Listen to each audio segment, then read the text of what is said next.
Allez, on revient pour la suite et la fin. Les églises réveillent 6 à Togbolikopé. Nous sommes au Togo. Yesoulé Agbe 6 à Avepozo, ministère international de la vie, zone du Christ 6 à Legbasito et ministère évangéliste tout-puissant 6 à Agoué, à Sieyé, sont fermés pour nuisance sonore. On retrouve Louis Kamako, le jeune rédacteur en chef de Togo Breaking News. Lui, sans doute, vous avez écrit un article sur cela. C'est vrai, le gouvernement avait interdit des nuisances sonores au niveau de ces églises. Qu'est-ce qui a poussé les autorités aujourd'hui à fermer catégoriquement ces églises? Non, mais ce qui est dit, ce que dit l'autorité ou bien ce que dit le ministre d'État, ministre en charge de l'administration territoriale, c'est qu'il y a eu une réticence de la part de ces églises-là. Il y a eu une réticence de la part des premiers responsables de ces églises-là, malgré la sensibilisation qui a été faite, leur demandant justement de réduire, de revoir les nuisances sonores. Donc ça veut dire que les responsables n'ont pas opéré. Et à un moment donné, le gouvernement est obligé de taper du poing sur la table et d'aller avec la mesure forte. On a essayé de coquer la carotte pour aller au bâton. Donc c'est ce qui s'est passé avec ces églises-là. Mais ce qu'il faut souligner, je pense que c'est une nouvelle fermeture. C'est la série de fermetures des églises continue parce que d'autres églises ont été fermées juste après la réouverture des lieux de culte et prière qui a été actée par le gouvernement en pleine crise de la Covid-19, justement pour éviter que la Covid-19 ne se propage de par le passé. Donc je pense que c'est assez à cela on assiste ces derniers temps, la fermeture des églises. Et pour être un peu objectif, je trouve que quand vous sillonnez dans la capitale, quand vous sillonnez un peu partout dans le pays, c'est vrai, il y a des nuisances sonores. Vous écoutez des églises, à peine ils atteignent 10 en fait dans le temple, mais c'est eux qui crient plus que tout le monde. Et l'entourage ou bien le voisinage, il est gêné. Or, les hommes de droit nous disent que ma liberté s'arrête là où commence celle des autres. Donc, est-ce que vous voyez? Donc, ça veut dire que tout le monde doit vivre tranquillement chez lui à la maison. Si tu es chrétien, tu dois définir les conditions dans lesquelles tu dois célébrer tes cultes, ou bien les conditions dans lesquelles tu dois célébrer ton Eucharistie. On parle d'Eucharistie quand on est catholique. Donc, il faut que chacun arrive à respecter la liberté de l'autre. Donc, c'est à cela que le gouvernement veut nous amener. Mais je suis un peu tenté de vous dire que dans tout ce qui est produit dans notre pays, il y a cette politique-là de 2 poids, 2 mesures. Je le dis parce qu'on a tous souvenance. Ouais, souvenance de quoi? Du sonomètre du maire Kossi Aboka, le maire d'Aplaougakli, qui justement a mesuré l'intensité du bruit dans les bars. C'était tellement important qu'à un moment donné, le maire a demandé au gérant de bar là, de revenir à la normale, sinon il allait fermer ses bars. Donc ça veut dire que l'usage sonore aujourd'hui, ce n'est pas seulement au niveau des églises. C'est pas seulement aux églises. Moi, je ne sais pas pourquoi on a cette facilité-là de fermer les églises, mais à côté, il y a des lieux, il y a des bars qui constituent aux yeux des lieux de, entre guillemets, de débauche, des lieux où on fait Est-ce que ces bars on crie dans ces bars comme à l'église, comme vous l'avez dit tout à l'heure? Pardon? Est-ce qu'on crie? Oui. Il y a des bars qui restent ouverts jusqu'à 0 heure. Il y a des gens qui restent, qui font même 24 heures. Reste ouvert, ce n'est pas ça. En fait, c'est le problème. Reste ouvert, il y a de la musique en fond, il y a de la musique qui se joue intensement jusqu'à la tombée, jusqu'à l'aube. Allez juste dans la capitale, si on est quelques carrefours de Lomé, vous allez vous en rendre compte vous-même. Et selon vous, qu'est-ce qui peut expliquer cela? Aujourd'hui, on ferme les églises, mais selon vous, on laisse les bars ouverts. Mais l'explication, c'est ce que tout le monde cherche. Mais ce qu'il faut savoir, c'est que cette situation-là ne date pas d'aujourd'hui. J'ai dit tout à l'heure que c'est une nouvelle marque de fabrique de pouvoir, parce que cette fermeture à outrance, on l'avait eu à assister de par le passé dans les années 80, dans les années 90. Monsieur Kossigan, il est là, il est témoin oculaire de l'événement, il va nous en parler tout à l'heure. Donc c'est une autre façon de revenir en arrière. C'est peut-être une façon de dire peut-être aux hommes de Dieu aujourd'hui que vous abondez trop et que vous contribuez trop à l'endoctrinement de la population. Et là aussi, je pense que l'endoctrinement, quelque part, ça profite aux autorités. Mais peut-être elles-mêmes ne le savent pas. Les autorités ne savent pas que l'endoctrinement du peuple leur profite. Parce que c'est à l'église, on vous dira que toute autorité vient de Dieu. Et de par là, on vous dira de ne jamais vous attaquer aux hommes de Dieu, même s'ils vous martyrisent. On vous dira de ne pas vous attaquer au pouvoir, même si celui qui gouverne est tyran, même si ce qui vous gouverne vous met dans l'oppression, on vous dit qu'il vient de Dieu, donc de là, ne vous attaquez, c'est-à-dire que ne le critiquez pas. Donc c'est pour ça, je pense que la prolifération des églises profite en quelque sorte aux autorités. Maintenant, contribuer ou bien aller à les fermer, ça ne va que renfermer, je pense que l'aigreur aujourd'hui, et ça va se retourner contre les autorités elles-mêmes. Alors, Kosiga, écoutez, on parle du meilleur vivre ensemble qui est remis en cause par les responsables des lieux de culte. Ce problème me donne des souvenirs amers d'un grand ami, un grand frère, qui vient souvent dans les studios de Niwa TV, qui en a fait les frais en 2002, avec le tonitruand Premier ministre Agoueme Kodjo, à qui il était très fidèle, et qui, sous son premier magistère, cette note a été sortie comme quoi les églises allaient être fermées. Il a écrit contre. C'était son premier, ce qui a occasionné son premier séjour carcéral. Quand lui s'attendait à être nommé ministre, côté du Premier ministre, son ministère a été trouvé en prison malheureusement. Donc, ce qui se fait aujourd'hui, j'ai dit, moi je le vois peut-être sous deux angles. Le premier angle, c'est que peut-être il y a des gens qui sont contre les églises dans les quartiers et qui élèvent des voix, oui, dans les oreilles des autorités qui après légifèrent. Le deuxième côté, je le vois aussi par les bruits proprement dit, émises par les églises ici et là. Mais les pasteurs aussi doivent savoir qu'aujourd'hui, les quartiers n'étaient pas pleins avant, mais aujourd'hui les quartiers sont devenus carrément des cités dortoirs, où des gens, après une journée de travail harassante, quand ils reviennent à la maison, ont besoin de repos. Donc, en certaines heures, ils doivent faire en sorte que les micros soient coupés et que la prière soit faite d'une manière un peu plus silencieuse. D'ailleurs, la Bible recommande la prière aussi silencieuse. C'est aussi le lieu de dire aux pasteurs de penser à créer des centres de prière totalement délocalisés. Voilà, dans les préfectures et autres, où il n'y a pas encore de personnes, où ils peuvent aller faire des prières et après organiser que des cultes ici, en des heures ouvrées, où tout le monde est là, tout le monde est dans les activités. Par exemple, les cultes du jour, je ne pense pas que ça dérange personne. Mais ce qui dérange souvent les gens, c'est les cultes de la nuit.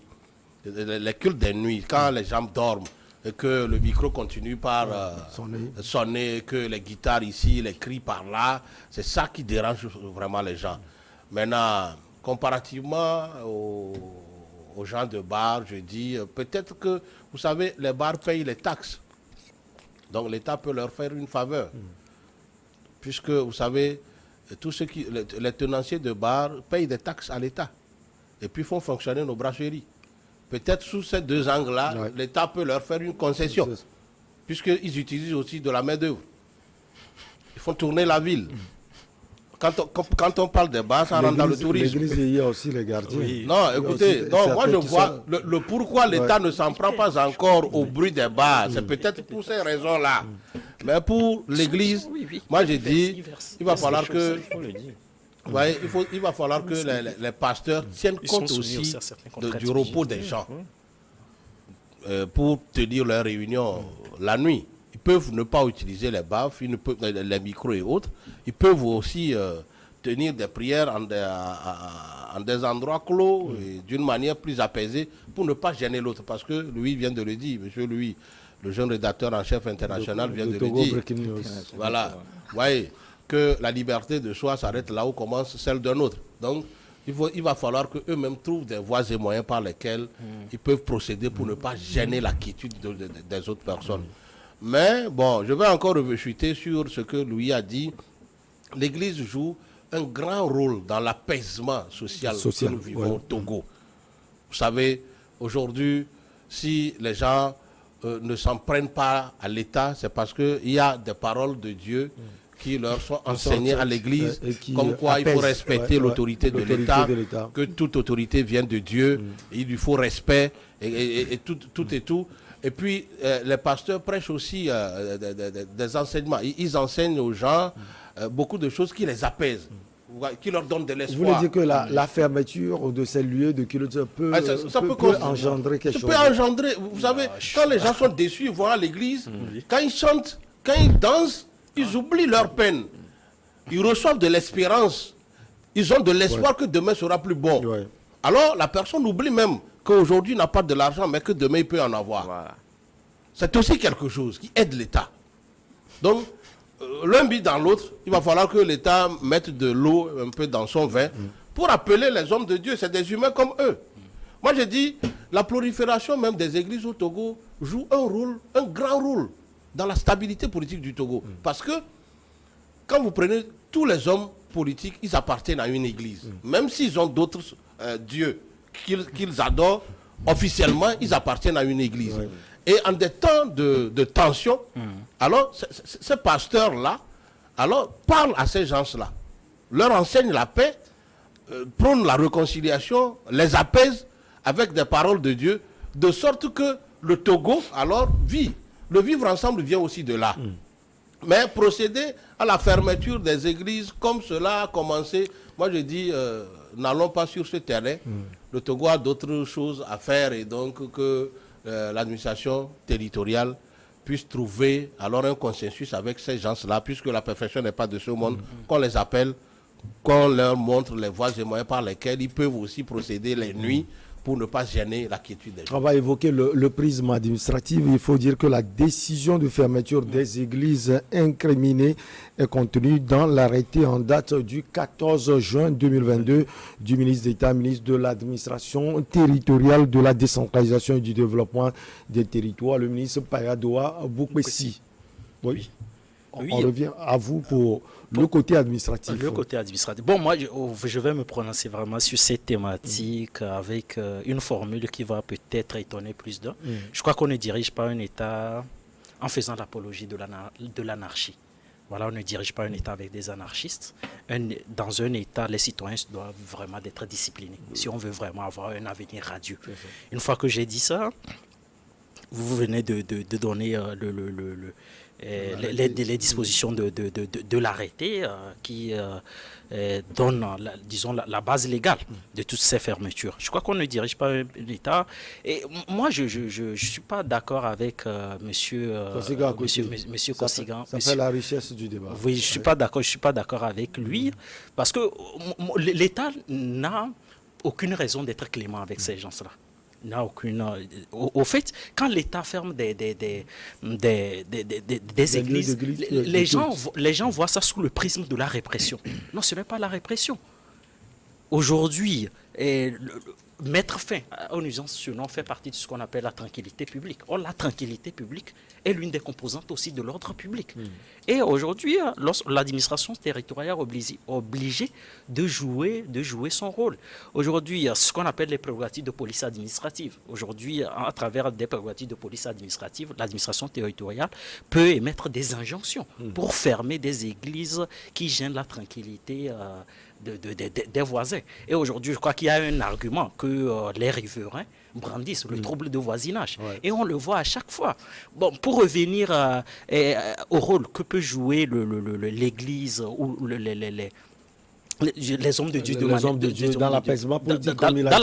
Il a touché des points qui sont importants quand même. Oui, qui sont quand même importants, mais je ne suis pas d'accord avec lui. Moi, je crois que les églises également... Donc l'église ne joue aucun rôle? Non, l'église, je ne dis pas ça. C'est quand même assez caricatural. Dans l'apaisement politique, je vais dire. Dans l'apaisement politique, mais je dirais quand même, serait quand même assez nuancé. Parce qu'aujourd'hui, vous avez des églises qui font l'apologie de la paresse, je suis désolé, qui font l'apologie de la paresse et qui n'inculquent pas le goût de l'excellence. à leurs fidèles. À leurs fidèles. Donc, vous avez également, quand je prends par exemple dans la religion musulmane, moi je vais parler des leaders religieux aujourd'hui qui font de l'endoctrinement. Et je crois que les premiers ennemis de la laïcité, c'est ces gens-là. Les premiers. Or, la laïcité est l'une des pierres angulaires de la République togolaise. Quand vous prenez, je crois, l'article 2 de la Constitution togolaise, mais l'article est très clair et explicite. La République togolaise est laïque. Et ces gens-là aussi font ce qu'on appelle le prosélytisme, c'est-à-dire le fait d'exercer une contrainte passive sur des gens, d'adopter une religion. Vous voyez? Donc il faut faire très attention avec ces gens-là. Le prosélytisme, c'est un acte aussi répréhensible par la loi. L'État doit sévir. Donc l'État est dans son rôle. Non, l'État est dans son rôle. Je crois que notre confrère a écrit un article, un excellent article dans ce sens. Que nous, Le Kamako. Le Kamako, que nous invitons même au lecteur au Togolais. Il a eu une excellente plume. D'aller lire, c'est très important pour voir le contenu quand même de son article. L'État est vraiment dans son rôle, il doit procéder vraiment à la fermeture des églises qui sont indisciplinées. C'est très important si on veut vraiment avoir une cohésion sociale. Parce que vous imaginez des gens, aujourd'hui, un fonctionnaire par exemple qui sort de son boulot, qui rentre chez lui, qui a vraiment besoin d'apaisement, de la tranquillité, pour reprendre ses forces. Et à côté, vous voyez des gens qui viennent, bon, je ne dis pas, ce n'est pas mauvais en soi de louer son Dieu, mais comme on le dit, la liberté religieuse est un droit constitutionnel, mais doit être exercée dans les limites des dispositions législatives et réglementaires. Alors, Kosiga, à côté, on a l'impression finalement que, c'est une impression qu'on a, que les musulmans sont plus disciplinés, parce que l'État vise, en réalité l'État est là pour tout le monde, mais chaque fois quand il y a ces fermetures, ça concerne plus les églises, on doit se poser cette question. Est-ce que ce sont ces églises, ces lieux de culte qui marchent contre la volonté de l'État, ou bien ils sont peut-être le problème, visés? vous savez, il n'y a pas de prière nocturne dans les mosquées. Là où le bas blesse ici, prier, je crois, les mosquées sont utilisées plus en des heures de pointe, peut-être c'est le midi, entre 13h et le soir. En début de soirée, on peut dire. Et le reste, chaque musulman prie chez lui à la maison. Généralement, ça finit à 19h. Généralement, ça finit à 19h. 19h. Et le reste du temps, tout le monde prie chez lui à la maison. Mais pour les églises, ils prient en des heures peut-être plus longues. C'est-à-dire, il y a des gens, d'autres qui organisent des veillées de prière qui commencent peut-être de 20h à l'aube. Des veillées pour chasser Satan peut-être. Mais ils le font peut-être avec de bruit. Et c'est ce bruit-là qui gêne la quiétude des gens. C'est pourquoi je dis, il va falloir que les hommes de Dieu même puissent alors trouver des solutions par lesquelles ils peuvent prier la nuit. Ou carrément créer des centres de prière hors la ville. Un peu loin, ouais. Délocaliser les prières de nuit là-bas et prendre ici que pour les cultes. Je ne pense pas que les riverains ou le voisinage immédiat des églises seront contre les cultes du jour. Non. Par exemple, le dimanche matin ou même l'après-midi, les gens ne seront pas contre. Mais c'est la nuit qui gêne. C'est tout. Il va falloir qu'ils trouvent des solutions pour ça. Parce que parfois, on joue à l'église comme dans les discothèques. Il y a des églises qui, parfois, qui fautent. Il y a des jeunes qui jouent, le volume est assez élevé, ça perturbe les gens la nuit. Donc il va falloir qu'ils contrôlent ça. Maintenant, moi je dis, pour l'apaisement aussi, il va falloir que l'État, bien qu'ayant raison, puisse appeler ces hommes de Dieu-là pour leur parler, que de passer directement à la fermeture. Bon, est-ce que si on ferme, il y a des démarches qui ont été déjà menées. Hein. Je ne refuse pas. Est-ce que si on ferme, c'est définitif ou on va réouvrir? Sans doute, on va réouvrir. Donc, qu'ils apprennent de leur faute. Et qu'on leur notifie clairement ce pourquoi l'église a été fermée, pour qu'ils apprennent de ça. Voilà. Non, je pense que, Michel, quand on parle de bruit, je ne pense pas que c'est provisoire. Les bruits là se font pendant la nuit. Parce que depuis le déclenchement de la crise à coronavirus, le gouvernement a interdit les célébrations de culte pendant la nuit. Et ce qui fait que, par exemple, à l'église catholique, les célébrations du soir qui se faisaient de 18h à 20h sont ramenées à 16h sur certaines paroisses et à 17h sur d'autres paroisses. Ça veut dire que déjà à partir de 18h, au plus grand à 18h30, c'est fermé. En fait, toutes les paroisses sont fermées. Vous pouvez venir tout simplement faire votre adoration en toute tranquillité. C'est comme ça. Ça, c'est dans les églises catholiques, vous dites? Non, mais dans les autres églises. La décision a été notifiée avez constaté qu'aucune église catholique n'a été fermée. À tout le monde, à toutes les confessions religieuses, que ce soit musulmanes ou chrétiennes. Oui. Et il y a une direction de culte. Il faut Ouais, souligner une ça. direction de culte. Il y a une structure là-bas qu'on Ouais. appelle direction de culte qui fait un contrôle permanent dans les lieux de culte pour justement vérifier l'applicabilité de cette décision-là. Quand vous violez, on vous sanctionne. On vous sanctionne. Donc ça veut dire qu'aujourd'hui, ce que dit, c'est pour ça que je dis, ça dit que Koscielny dans son développement dit quelque chose de très intéressant. Les églises ont été instaurées ou bien ont été construites dans les quartiers où il n'y avait pas d'agglomération. C'est-à-dire qu'aux alentours de ces églises-là, il y avait de l'espace vide. Mais à un moment donné, ces espaces-là sont occupés. Et donc, à chaque fois que nos chers révérends pasteurs célèbrent leur culte, ils gênent la tranquillité de leurs voisins. Donc, c'est pas forcément la nuit. Donc, Ça peut être le jour. ça peut être le jour. Parce que les prières de dérision dont tu parles, les prières qui sont dirigées contre Satan, dont tu viens de parler, elles se font aussi pendant la nuit. Même les dimanches, des prières du genre se font. Des prières du genre se font. Mais moi, je vous le dis, vous m'excusez, mais je suis chrétien. Je suis, entre guillemets, un bon lecteur de la Bible. C'est-à-dire qu'il y a des prières qui méritent, en fait, des prières qui doivent se faire dans le bruit. C'est-à-dire, il m'a même dit, mon peuple crie et prie. Vous devez crier, en fait, pour cette implication. Quand on crie, c'est là où on chasse véritablement Satan. Non, je ne le dis pas, mais c'est ce que dit la Bible. C'est une recommandation de la Bible. Ah, d'accord. Ne me pose pas cette question. Parce qu'il a dit, c'est vrai qu'il y a une partie de la Bible qui dit, mon fils, quand tu veux prier, rentre dans ta chambre ferme, ne fais pas comme les pharisiens, ne fais pas comme les païens, en fait. Donc, il y a aussi une partie qui recommande de crier pour prier. Donc, c'est cette partie qui engendre... Oui, c'est en cela, c'est pour cela qu'il doit y avoir une discussion entre les responsables de culte et le directeur de culte pour trouver un compromis. Voilà, c'est-à-dire que si on ferme les églises, peu importe ce que l'église joue un rôle très important dans la société. Parce que ceux qui sont là-bas, les pasteurs, là, c'est aussi leur entreprise qui est là-bas. Les dimanches, les gens cotisent et ils s'en servent de cela pour nourrir leur famille. C'est aussi, c'est-à-dire que c'est banal de le dire, mais c'est une réalité. Ah bon, dites-nous. Donc, on ferme les églises. On est en train de contribuer. On renvoie les gens automatiquement au chômage. Parce qu'il y a des gens qui sont payés sur le budget de l'église. Je ne le cache pas. Je viens de l'église catholique, tout est organisé. Le sacristien, il est payé sur le budget de l'église. Et pas que ça. Il y a des gens qui viennent faire l'entretien, ils sont payés sur le budget de l'église, on paie l'électricité, on paie la facture d'eau. Tout ça, c'est un ensemble. Et donc, quand on contribue au renflouement de la caisse de l'État, quand l'église est fermée, je pense que c'est un manque à gagner pour l'État aussi. Oui, Achira Fouro, ça va ajouter quelque chose. Monsieur, votre monsieur Michel, excusez-moi de... CP3. Non, excusez-moi de ne pas changer ma posture. Hein, je suis désolé. De ne pas changer ma posture. Je crois qu'il y a eu quand même des dialogues, des concertations entre l'État et les hommes de Dieu.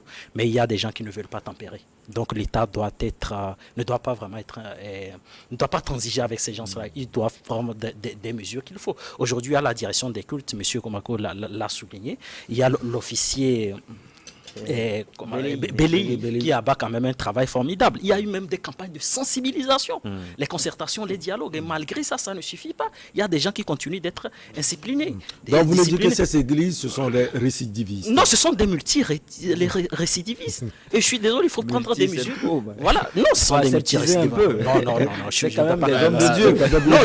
Oui, allez-y. L'État doit prendre des mesures qu'il faut. Et comme je l'ai dit, il y a quand même des prérogatives de police administrative qu'aujourd'hui, le ministre de l'administration territoriale et quelques agents publics, je veux parler des policiers, ils disposent et ils doivent mettre en œuvre toutes ces mesures-là. On ne peut pas continuer à être clément avec ces gens-là parce que jusqu'à aujourd'hui, ils ne veulent pas changer d'attitude. Qu'est-ce qu'on fait? Et comme je l'ai dit, le principe de la laïcité est extrêmement important pour la cohésion sociale. On ne peut pas permettre aux gens comme ça d'avoir une liberté illimitée, de célébrer des messes, de troubler la tranquillité du voisinage. Je crois que tous ces gens-là ont raison, à travers des requêtes individuelles ou des requêtes collectives, de saisir le ministre ou la direction de culte pour prendre des mesures idoines. Consigan Robert Akoité, l'AJD, il va bien. On est au terme de notre émission. Oui, nous remercions les vaillants soldats togolais qui livrent une lutte terrible contre les terroristes. Nous les encourageons. Nous encourageons aussi l'État à prendre en compte le décret d'application de la police nationale pour mettre à l'aise plus nos forces de défense et de sécurité. Il leur faut ça. La rentrée arrive, nous attendons des mesures sociales de l'État pour pouvoir aider les parents d'élèves à trouver les ressources nécessaires pour envoyer les enfants à l'école. Bonne fête à tous les Wachi, spécialement. C'est aussi cela l'AJD. Alliance Jeunesse et Développement, Kosigan, Robert Akoté est le président. Merci infini à vous. Merci également à lui, Kamako, rédacteur en chef de Togo Breaking News. On espère que tout va bien au niveau de la rédaction. Et tout va bien. Nos éditeurs continuent par grimper. On continue par produire de beaux, en fait, de beaux articles. Donc, on est là avec plus de 15 000 abonnés par semaine. C'est beaucoup de choses. Que demander aux annonceurs de venir à nous. Ils vont nous aider et nous allons les aider aussi. Ces dernières heures, qu'est-ce qu'on peut lire, c'est-à-dire concernant l'actualité à Togo Breaking News? Bon, l'actualité, il y a la 72e section de l'OMS qui se tient. Donc, on couvre ça de bout en bout. On suit également l'actualité au Mali. Il y a également, en fait, l'incasse ou bien l'influenceur Raoul Leblanc qui est retourné en prison pour la 3e fois. Donc je pense que ce sont des articles là qui défilent pour le moment à la une sans justement oublier la question cruciale de l'augmentation du prix du gaz habitable. Ashraf Orosama, homme politique très jeune également, il est du Parti démocratique panafricain, juriste et assistant parlementaire. Le PDP, c'est le parti du député Innocent Kawara qui est de retour au pays. Tout va bien au PDP? Non, tout va bien au PDP. Nous continuons de dérouler notre feuille de route politique.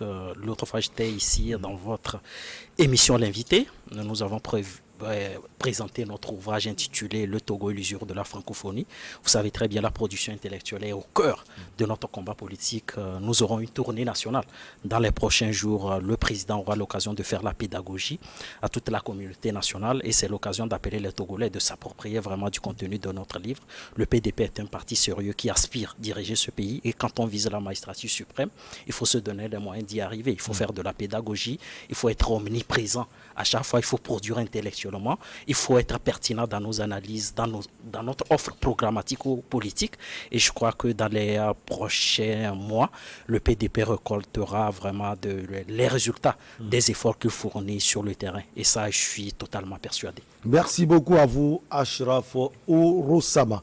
Infini merci également à nos chers amis toujours branchés. Merci infini pour vos remarques. On se retrouve donc prochainement. C'est toujours avec un plaisir inouï. À très bientôt.